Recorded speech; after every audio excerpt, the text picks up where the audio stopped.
Hi, Katie. Hey there.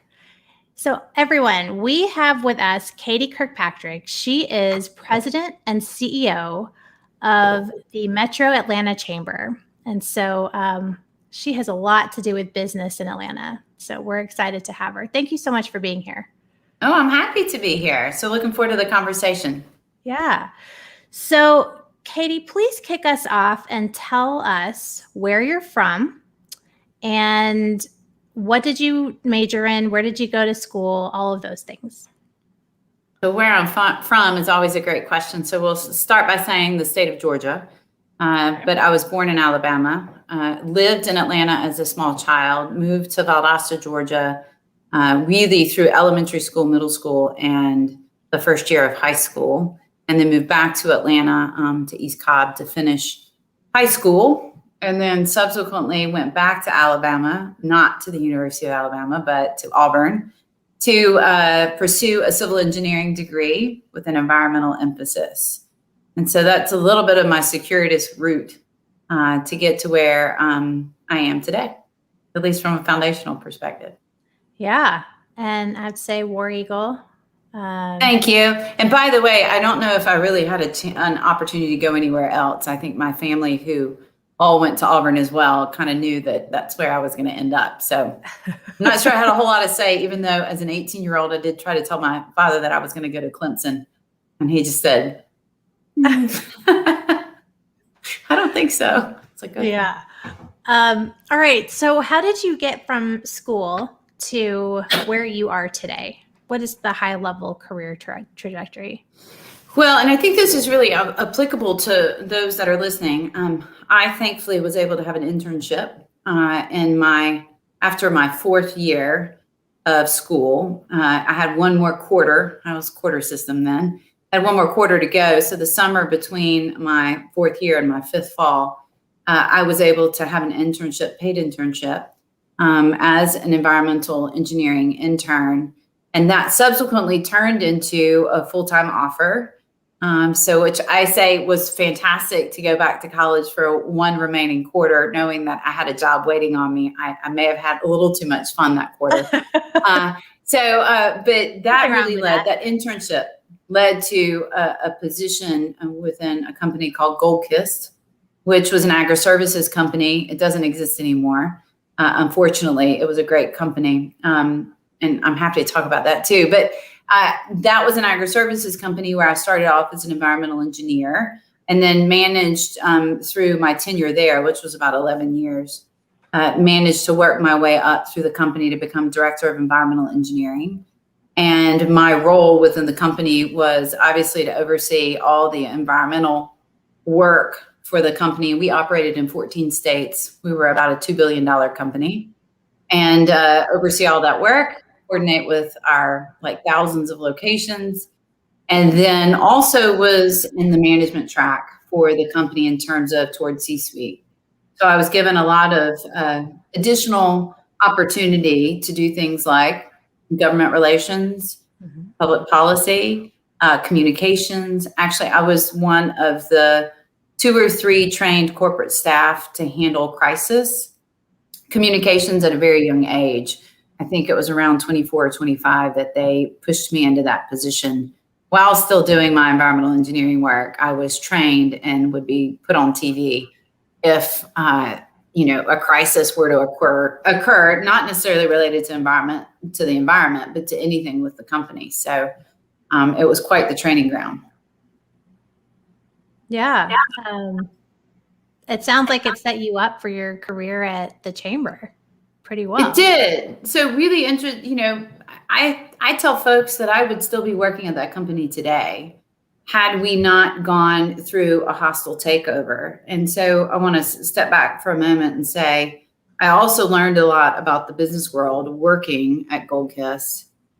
They were a co-op, which is a very unique business construct. Really, I don't know very many people that are still constructed that way, but a cooperative marketing organization that then went through a transformation to a public company.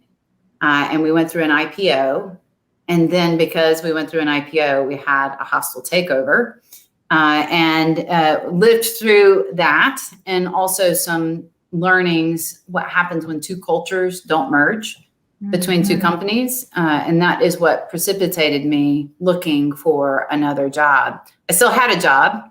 I was one of the few that made the cut. But I knew from a cultural perspective, and quite honest, a legal perspective, I was pretty uncomfortable staying with the new company. And so that led me to the Metro Atlanta Chamber, where I began as Vice President of Environmental Affairs in their public policy team. And what's quite funny is when I was interviewing for the job, I originally did not want to go. Or, I had people calling saying, oh, you should look at this job. And I was like, I'm working for $1 billion company. Who wants to work for a Chamber of Commerce? I eventually went and interviewed and realized that my strengths, where I really excelled within the company, was not doing engineering work. Where I excelled was really interacting with stakeholders, with partners, with government officials, and making sure that I was presenting the company in the best light. And so it really was a good marriage for me to make the leap into public policy. At the time, though, I was like, am I going to have to lobby? Am I going to have to go talk to elected officials? They were like, no. Well, that was not exactly the truth. I ended up doing quite a bit of that work and ended up leading that at the chamber. So it's just funny how when your expectations are one thing, you learn a skill. And ultimately that led me to grow within the organization. I took a brief detour after about 5 years doing environmental policy and said, hey, I'm kind of bored, kind of feel like I've moved the organization and the state as far as I can. Give me another opportunity. So I took on building out our innovation and entrepreneurship work, which is Kashi, where you and I think originally intersected. Did that for two and a half years, and then was asked by my predecessor to come back into the public policy world and lead our advocacy, public policy, and government affairs work. And I did that for 6 years, I think, 5 years. I get the timeline wrong. And then on June 15th, in the middle of a pandemic, was given the opportunity to lead the Metro Atlanta Chamber as their new president and CEO. So I have so many questions, and I know students are going to have questions. And I can be quick too, if that means we get to more questions. So I'll do my best. Okay, however you want to do it. I had a whole bunch of questions, but what you said was so much more interesting. So let's talk about this hostile takeover. What do you do in a situation where you find yourself in a culture that isn't friendly at work or that has shifted? How do you navigate that? How do you know when to leave? When do you know it's up? This is a lot of questions, I know, but it's okay. When do you know it's time to leave, and how do you know maybe either you stick it out or you leave? How do you know which to do? Yeah. In my experience, and I've only had that happen once, so I think that's very important. Everyone will have probably a different answer to this. Mm-hmm. It was a very clear line for me. It was a similar company, obviously acquiring us. I knew that company very well. And so I knew from day one it was going to be a challenge, and I'll explain what that is. But on top of the challenges that we had, my husband, who happened to be working at the company as well, was let go on day one. And I was asked to fire my entire staff on day two. So that leading into understanding that the company, and I'll just lay it out there, Gold Kiss and the importance of having not just good environmental compliance, but being a leader in the industry was very important to the corporate culture. Mm-hmm. The company that acquired us saw the environment as a risk worth taking. And that did not bode well for me as an individual from a legal and perspective. I was worried I would be asked to do something that was illegal. So it was a very clear line for me that I needed to leave. And so, but it was going to take time to leave. So I actually had to consult with a lawyer outside of the company and learn what I needed to do to protect myself, until I could actually leave. I couldn't afford to leave because my husband had lost his position. I needed to stay until I found my next job. And so I had to go and make sure that I was protected legally. So I was given a set of tactics and strategies by which to make sure that my kind of every decision were, documented and, backed up. It was a strenuous time, but I knew really from day one that I was going to leave, because the two different cultures as it related to the environment were so opposing. I didn't ever see the two coming together, and I was really worried about legal risk. Did you turn to mentors or advisors during that time too, or was it just legal?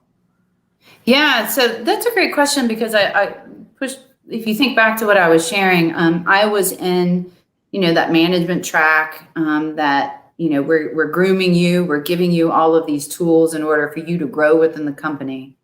The gentleman, and I still keep in touch with him today, I had a mentor within the company, and he and I, of course, he was leaving, and he and I talked about it, and he actually helped me look for another position.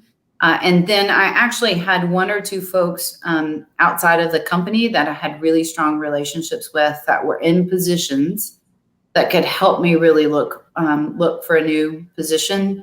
And I relied on them to give me guidance on what to do. And so, yes, a mentor, his name was Michael Stimpert, really was impactful on that early career. One, he helped give me skills while I was with the company, but he also gave me really sound advice as I was looking for my next career move. Interesting. So, and I stay in touch with him today. I mean, we still email, and he still follows what I'm doing, and he's still active in the community. And I'm actually going to speak to his Rotary Club at the end of April. So, oh, nice. Makes it good. So relationships are important, and knowing when to ask for help. Those are two things I feel like nuggets out of this story that you can really take and use. Knowing when to ask for help and who to ask for help is important. All right. So Katie, let me build on that for a moment. That is something that is almost a skill that you have to learn. Mm-hmm. And I would tell you, at this point in my career, I've been working, I guess, 25, 26 years now. I still have to practice that skill, because it is not in my kind of wired nature to ask for help or ask for guidance. So even at this point in my career, having worked for a substantive amount of time, it is still not a skill that I feel like I have developed as well as I should. So reminding myself constantly that it's okay to ask for help is something I still have to work on. And I have a great team around me that reminds me of that. And so I do have a few folks. This was a piece of advice that was given to me when I came into the role in June, was identify who you want around you, not from a staff perspective, but really external to the organization that you believe will give you advice, provide, and not always agree with you. You need someone that provides you a very different point of view. You may not take the advice, you may not agree with them, but you really need a holistic group around you, and folks that aren't just yes people. Yeah. And I think that's really important. Yeah. And we could talk for an entire hour about how you build a team around you. That's also something you've learned in a skill set, but yeah, let's I want to talk about your public policy experience a little bit, because you have had quite an impact on Atlanta, on Georgia, on business here, and education, and many other things. So what would you say is one thing that you worked on during your time directly with policy that you are most proud of? I don't think I can pick one, so I'm gonna have to share with you a few. Top three. Yeah, no, I will. But I will share with you, in my role as president and CEO, I'm still engaged. We did not backfill my position. when I took the role.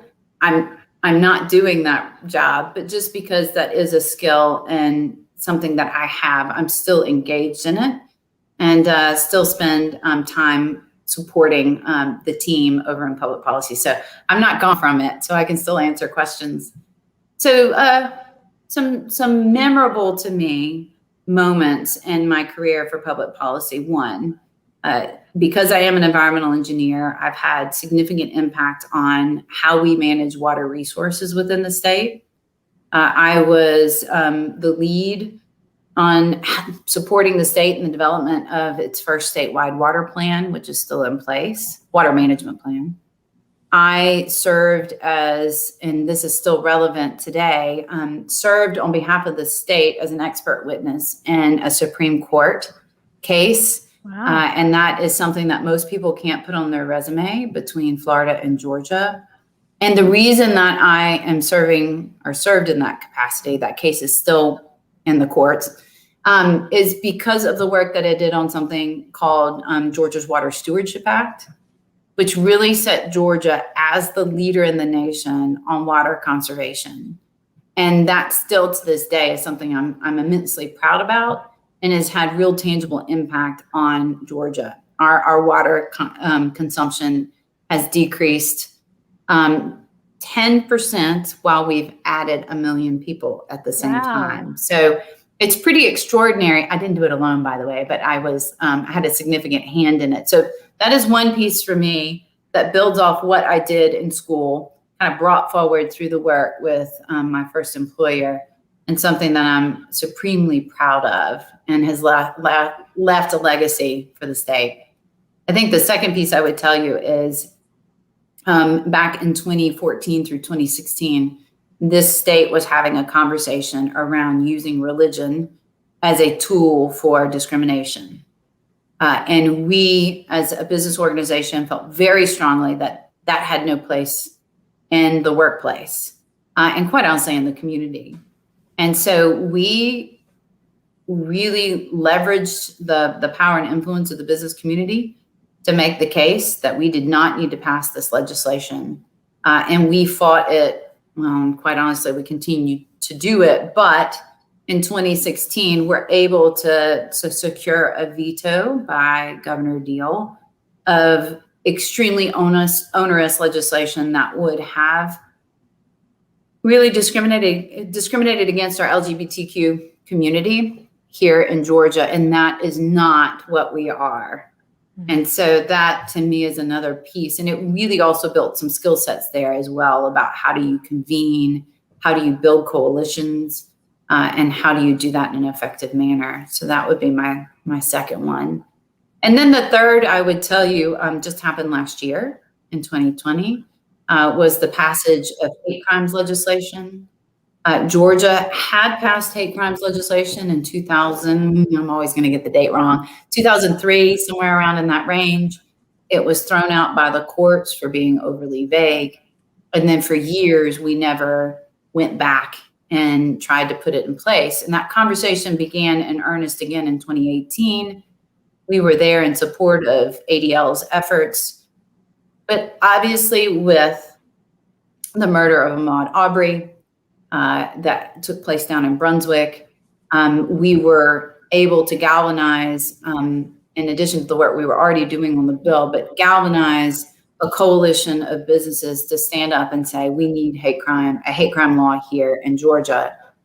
And interestingly enough, on a sad note, given that what we saw 2 days ago with the shootings that took place here in Cherokee County and the city of Atlanta, we may see that law used in the prosecution of that suspect, to be determined.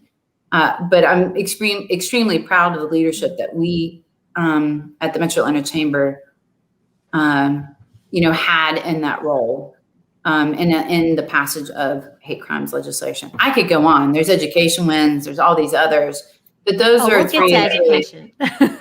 Those are the three that really stand out to me as something that wasn't only a win for Atlanta, it was a win for the state, and really positioned Georgia on a national and international scale in a better light. And that, for me, is good legacy right there. That's great. So much impact there. You can really make an impact wherever you are, but this is a way to impact millions of lives at one time.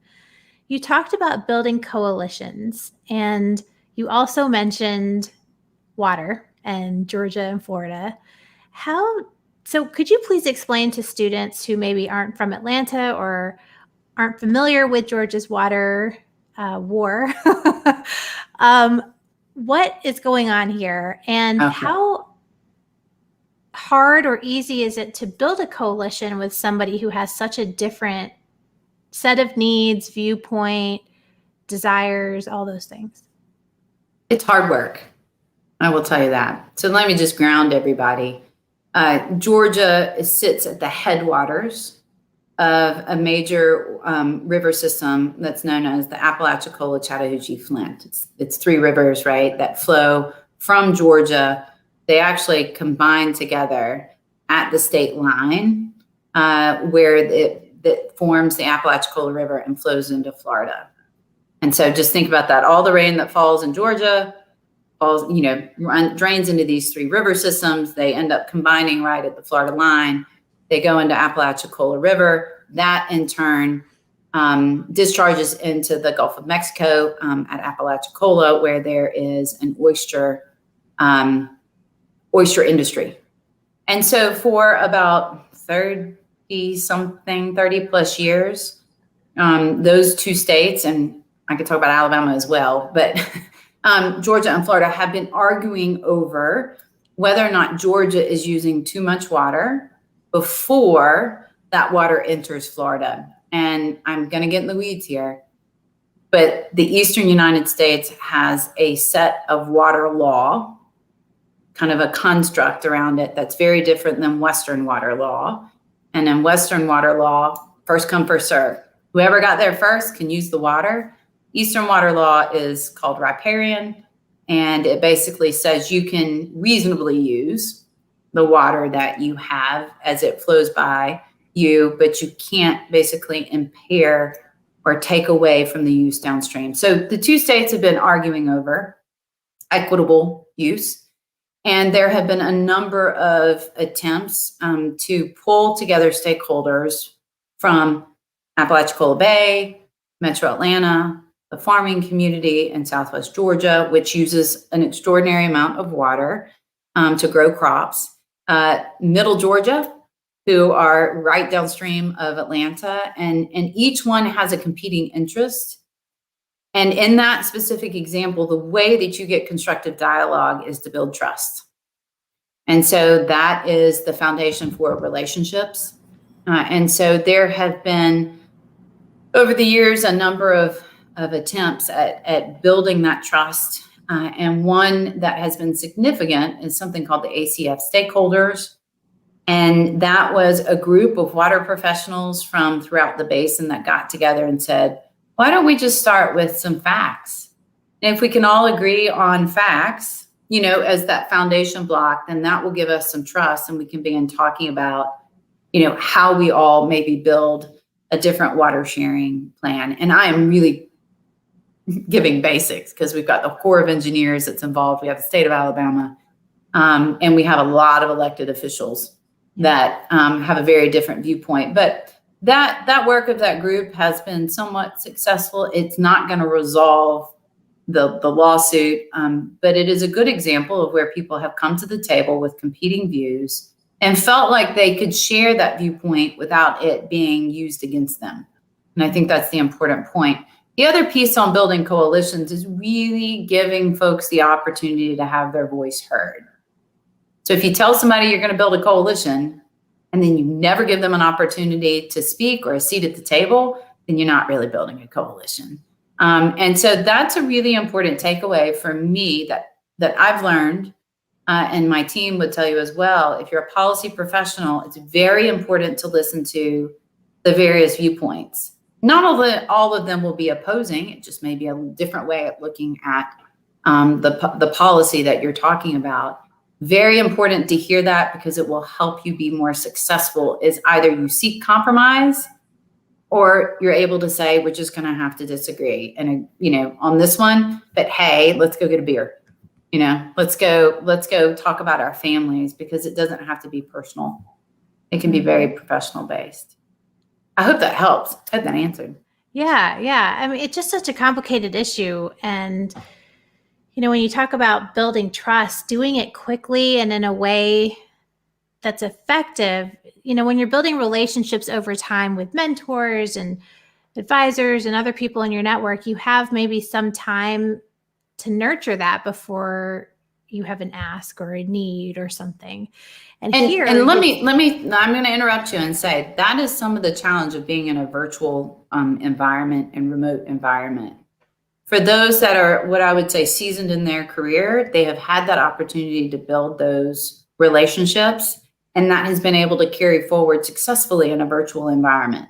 Mm-hmm. Going forward, though, long term, without the ability to continue to nurture those relationships or build new ones, it will cause some challenges, not only in the policy space, but in the business world, for business development, for new clients. And so I think that we've got to take the learnings from the pandemic, find out how we bring them forward, but recognize that in every aspect of what we do, relationships matter. They are the foundation to everything we do, whether it's in the policy world or business world, academic world. All of those require, building that trust component with folks that you're working with. Yeah, absolutely. You talked about education, or we mentioned it briefly. I just want to get your thoughts on the future of education. Where do we go from here? Where are we going to be in 10 years? And what role is education going to play? Okay, well, I have to ask you a question back. Do you mean higher education? Do you mean higher K-12? education? Yes. Do you mean early? I love all of it, but let's talk about higher education. That's a great question.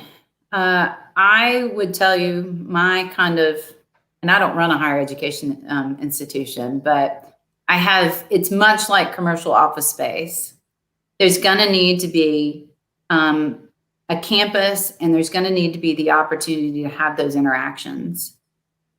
Will we need to have people in class every day, having all classes in person? I think that will change, but there's no doubt that there's going to be a need for a space to convene, connect, and build those relationships. And of course, I'm ignoring things like labs and other things that you have to do in person. And what about the dorm? Well, again, I think that is very important because, and I'll share with all of you, I have a junior in high school. So this college conversation is super important for us right now.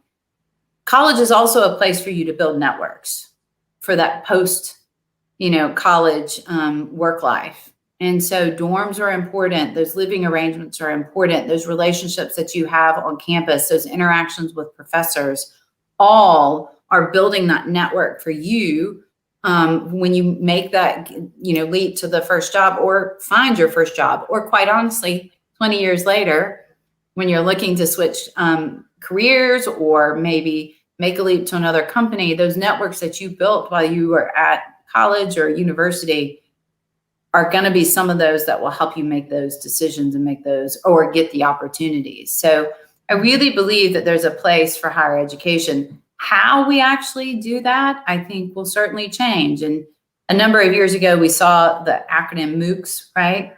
The online courses, master's online courses. Those are only going to increase. But I think that it will probably look more like a hybrid learning environment where we're partially on campus, we're partially in the classroom, then we're doing some learning in a virtual environment, whether or not it's in a virtual classroom setting or just doing it online by ourselves. And so I think there is a role. I think I'll tell you the cost for higher education is a conversation that our country is going to have to find a reckoning with and find out how we continue to allow anyone that wants to go to college needs to have that path forward. And it is increasingly, I think I'm preaching to the choir. The cost for going to a 2 or 4 year continues to increase.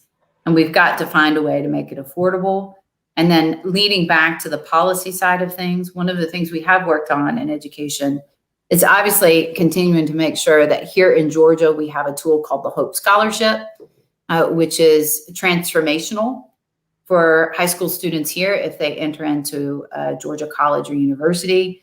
It covers a substantive portion of tuition, and then there's even a piece that covers up all of it. But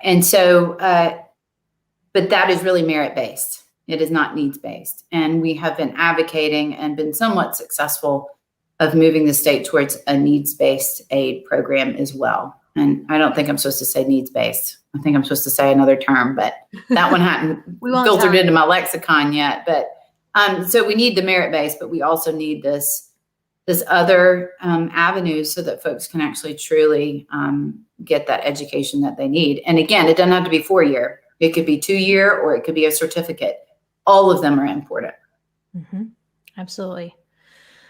Okay, Katie, please walk us through your role at the chamber, and what does a chamber really do? What is the role of the chamber? What are you most excited about in your role? Well, one thing, I didn't know I was going to be a Zoom host. And that's what I spend most of my days doing, right, is convening folks in a virtual meeting room and having a conversation.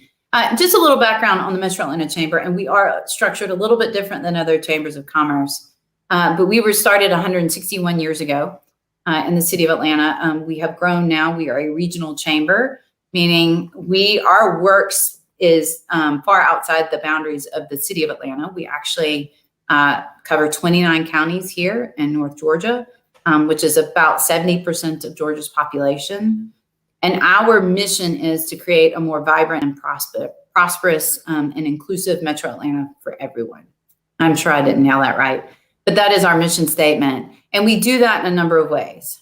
One is grow, and that is we have a fully staffed economic development team that has economic development professionals, and their job is to support companies that are starting here, that are growing here, meaning they might already be here but expanding. And then third, and it's the splashiest piece, recruiting companies to move their operations here. And so have a whole team. They spend every day marketing Atlanta. They spend every day talking to new companies and asking them, what can we do to help you grow and scale here? And then, of course, talking to companies that are already here that may be looking to expand, and we want them to do that expansion here. It's all about job creation. And I want to talk about equity. Don't let me forget to talk about equity in a moment. The second piece is around policy and advocacy. We listen to the economic development team. We listen to the businesses that invest in us. And we say, what are the obstacles that you have? And we take our policy team and we tackle those. So it could be transportation. It could be that we're lacking transit or mobility. It could be that talent is an issue, that they're not being able to fill the jobs that they're creating.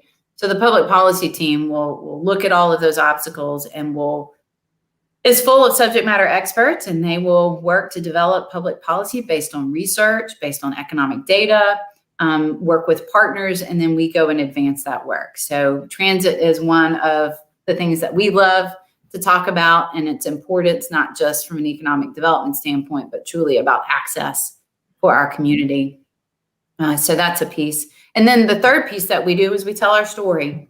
And when I say our story, I'm not talking about our organization. We tell the story of every company that is in our community to our community. You may find that funny, but we have to remind ourselves what we have here, but then we also tell it on a national and international scale.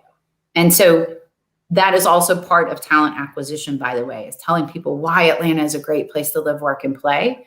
And then the other piece on promotion that I love to always remind folks is that the Atlanta Sports Council is part of the Metro Atlanta Chamber, and their job is to recruit and host major sporting events here. And if you want to talk about putting your story on a global stage, host the FIFA World Cup in your community. And that's actually what we're trying to do. We're trying to make sure that the 2026 World Cup will be in Atlanta with a number of matches.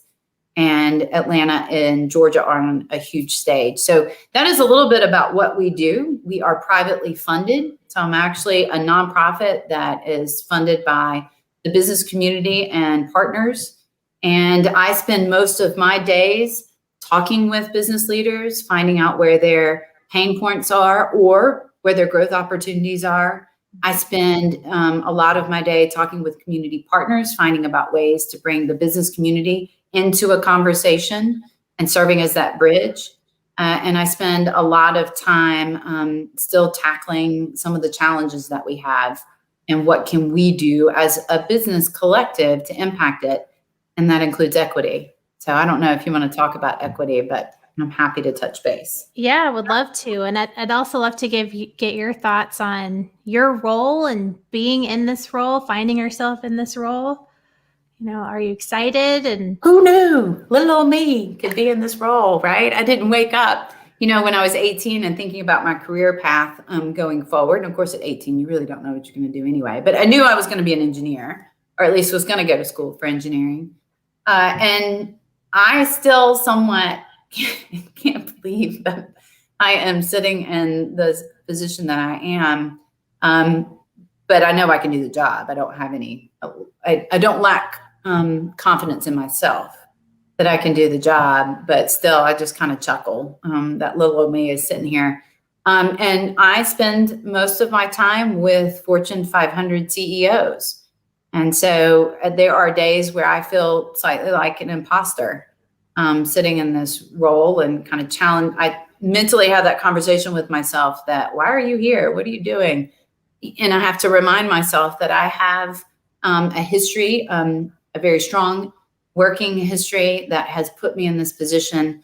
And by the way, our board selected me to be in this position. So they obviously think that I can do the job and that I can kind of stand alongside our CEOs in our community. You know, I'm excited. I came into this role in a pandemic. Thankfully, I had been in the organization for almost 13 years before I took on the leadership role. And what a time. What a time. We have social justice movement. We have economic crisis. We have a pandemic that we're facing. And now we had a succession from two women leaders. My predecessor was the first woman to serve as the president and CEO, and now I'm the second. And so it's an extraordinary opportunity. It also brought with it a lot of challenges. So I like to say it's been the longest 9 months of my career, but exceptionally rewarding. I have a phenomenal team at the chamber, and it's fun to wake up every day and know that I'm working with a great group of professionals. So, this leads us, actually, we have a bunch of questions coming in. And one of them, I just going to move over to my questions. So one of them is around equity, actually. How are you ensuring, how is the chamber ensuring that there is equity amongst the businesses and opportunities for the businesses that exist in Atlanta? I'm going to be very direct to say that this is the biggest challenge we have on our plate. Atlanta does have a legacy that we can build off of, but if we don't recognize that we're having this conversation because the work we did before hasn't produced the results that we're looking for, then I am not being honest with myself and our community. So there's no doubt that business played a role in some, all of the racist policies that exist, and not only corporate culture, but within the constructs, you know, in real estate and all these other places, banking, et cetera. So I think it's important for us to at least start from that point. And then recognize that Atlanta, unfortunately, with all the success that we have had, and Atlanta has been on this tear since the Olympics, really, in 1996, we have created, unfortunately, the most unequal situation here. We have the worst economic mobility in the country.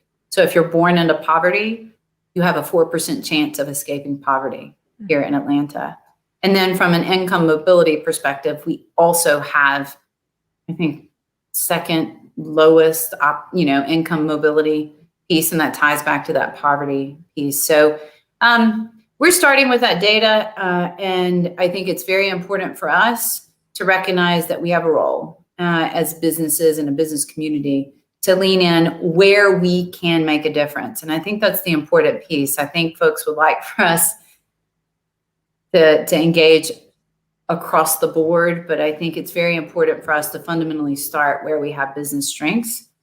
So we launched something in February called ATL Action for Racial Equity. We are very strategic and surgical in our work. We are focused on our Black community initially because we looked at the data to begin with, and the data is stark and tells us we need to be surgical with our Black community at the moment and Black talent. So what does that mean? We are starting with 4 areas of work where we believe the collective businesses, impact can have the greatest success. So first is corporate policies. That is just a term to say, what can we do within our own organizations to remove systemic racism and really allow for that diverse talent to succeed? And so there's a whole number of key performance indicators that we've lined out. There's a key set of action steps that we're encouraging companies to take. This isn't a pledge. This is about action. We have 215 companies, by the way, that have committed here in the Atlanta area to take action. And then we're going to measure, by the way, I didn't talk about that. We're going to measure ourselves and we're going to say whether or not we're doing anything. Are we making progress? So corporate policies is number 1. Inclusive economic development is the second piece. So being much more intentional about the way we engage our Black community when we're talking about economic development and economic opportunity. But in particular, how do we help Black companies get access to customer, capital, knowledge, and networks, and help Black-owned businesses grow and succeed? And that's very intentional, and we're going to have a set of actions there. The third and fourth piece, they're somewhat tied together and support the first 2, which is education and workforce. Mm-hmm. How do we really change the numbers that we have when you compare the Black student to their peer white student? And there is quite a disparity there. And there are action items that we are developing that the business community can lean in on. And one of those could be creating a paid internship within your company, specifically for a Black student. It could be partnering with our HBCUs here, which, by the way, we have the largest concentration of HBCUs of any major city in the United States, or Georgia State, which graduates more Black and brown students than anyone in the nation. Being more intentional about those relationships so that the talent you're recruiting and retaining is, supporting the equity work that we're doing. So we have a lot of work to accomplish here. We're just at the starting line, and this is generational work. This isn't 1 year. This is hopefully through the role that I have, I will be able to ensure that it is built into the value system of our companies, and that it's not necessarily an initiative. It just becomes who they are. Yep. Sorry, that was a long answer, but this is something it's important. Deeply engaged in. Yeah. So there are a lot of other questions. So I think we should I'll be rapid fire. Quick fire, rapid fire round. But before we do that, I just want to ask you, you mentioned measurement. Who is doing the measurement of the success of this program? Yeah. So we're working with PwC to help us create a measurement tool, as well as getting input from stakeholders in the community, as well as the companies themselves. They know what's going on inside their companies and what would work and what wouldn't work when we're asking for them to report data, right? Mm-hmm. I don't want to ask a question that they can't answer. So the that combined group is setting up that measurement platform. And then we as the chamber will be the broker. We will ask for the information. We'll then put it into a report and we'll put it out for the public. Interesting. Okay. quick fire. Sandra wants to know, what is one of the most challenging situations you've had to navigate in your career? Gosh, there's lots of them. That's hard to do, quick fire. I think it's, I'll tell you this, it's not going to be specific, but I'll tell you kind of the construct is when you have half of your investors that believe you should do one thing, and you have half of your investors that think you need to do another thing, and then you have the community that thinks you need to do a third thing. And so I've had some very long nights and long weekends trying to move folks to maybe compromise position. I've had a lot of sleepless nights over that, because you sit there and you worry, am I going to get fired over, trying to move one group over another way? Those to me are the most challenging, because those folks employ me. And so you're constantly thinking, could I lose my job over what I am doing? And by the way, I'm not talking about doing anything illegal. I'm just saying that you lose that trust and faith in you as a leader if they don't agree with the decisions that you're making. And that to me is really where some of that panic attack, or where you feel like you're having that ulcer and it keeps you up at night, or you're on the phone at 2 a.m., which, by the way, I experienced this week, talking to someone because it was time sensitive and we had to work through an issue. So that was too much, but. No, that was great. I love this question. Obviously, you'll understand. Daxton wants to know, what role will entrepreneurs play in Atlanta's future? Yeah. Oh, they're the bedrock. I mean, look, I just actually gave us, I think, a talk the other day about this. Innovation drives your economy.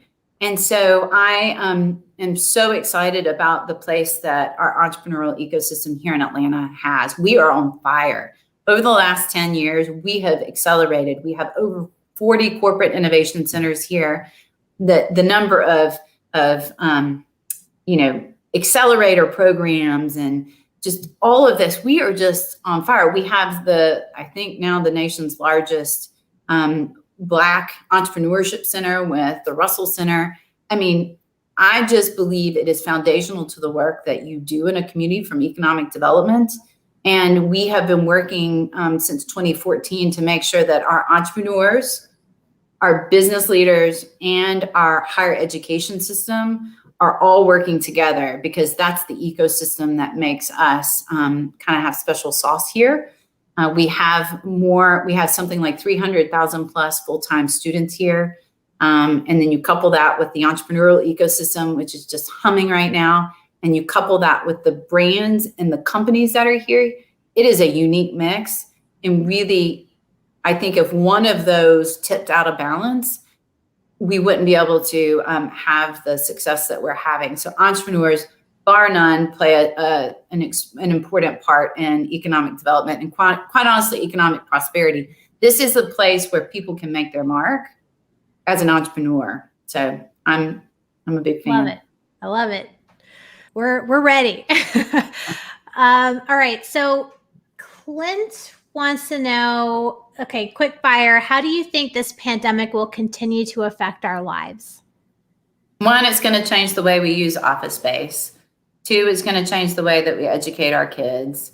And three, it's really going to increase the focus on health, community health, how we incorporate health into the workplace. I think all of those are three trends that are going to play themselves out due to the pandemic. I'm trying to go fast now.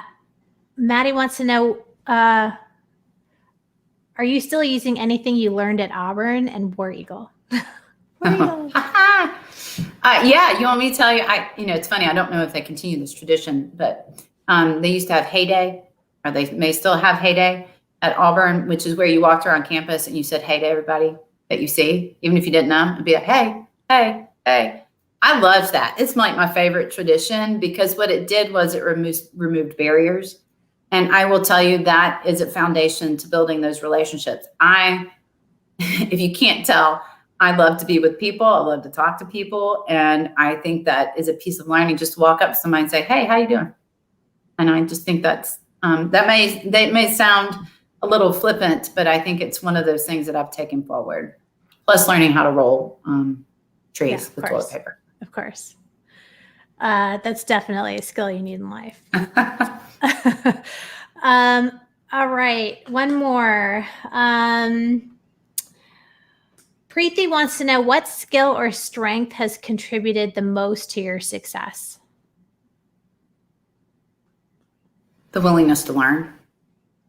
If you feel like that you know it all, and I don't mean that in an ego way, like you feel like you've learned everything, you need to retire. I think that you have to be open to constantly learning and willing to change your mind.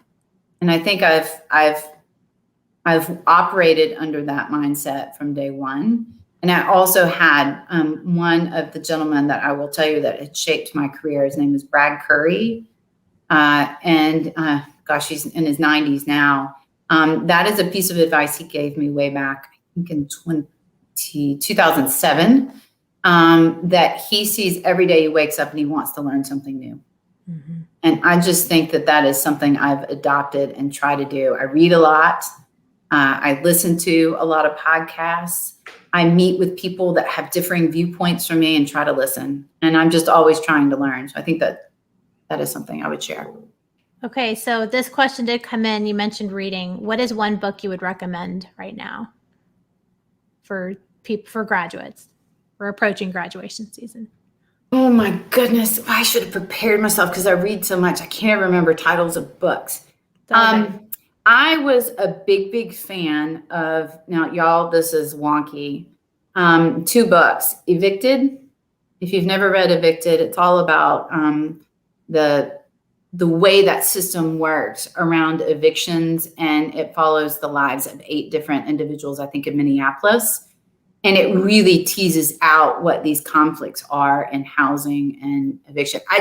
And because it followed people, it wasn't like this kind of policy wonk. You could really follow the various individuals. That was great. And then the other one, I think it's called, is it Dreamland? It was written by an LA journalist, LA Times journalist, about the opioid crisis. And it really tracks how it moved into the United States, the role of pharma. It was very compelling and really energized me. I've done some work around opioid addiction on a policy side. And so it was kind of instrumental to me. And then, fiction, anything you put in front of me, I'm going to read. Trying to think of what I'm listening to right now. I think I'm listening to Alone on my phone right now by Kristen. It's not Hillebrand. It's Kristen, the woman who wrote Nightingale. Anyway, anything. I'll read anything. But hopefully those are 2 suggestions for you. Yeah. Well, reading, even if you're reading fiction, it all expands your brain and gives your brain room to look at things differently. So that's good. Katie, thank you so much for being with us today. You're welcome. This has been really valuable for me. I know for students. Students, you can find us everywhere on the web. You know this, supernovacommence.com and #SuperNovaCommencements. And we have an amazing show next week. So next week we have an actress, writer, and producer. Her name is Naomi McDougall Jones. And so she will be with us next week. Katie, do you have any parting thoughts for our students? I wouldn't be a good president and CEO of a Metro Atlanta Chamber if I didn't say I hope all of you consider, if you're not in Atlanta, coming to Atlanta for your career. And if you are here, I hope that you stay here. We have a wonderful community, and there's something here for everyone. So Atlanta influences everything. Atlanta influences everything. That's right. So, all of it. We have all the sayings too. So, forever I love Atlanta. That's right. I could keep going on. So I am a big booster, but honestly, I wish I could ask them a question, Kashi. So I'll leave it there. We'll close. Okay. Well, we will leave it there. And Katie, we appreciate you. Students, we appreciate you. So thanks for tuning in today. Make sure that you are being kind as you go through your day today. Be safe and happy. Have a great week. And we will see y'all next week. Bye, everyone.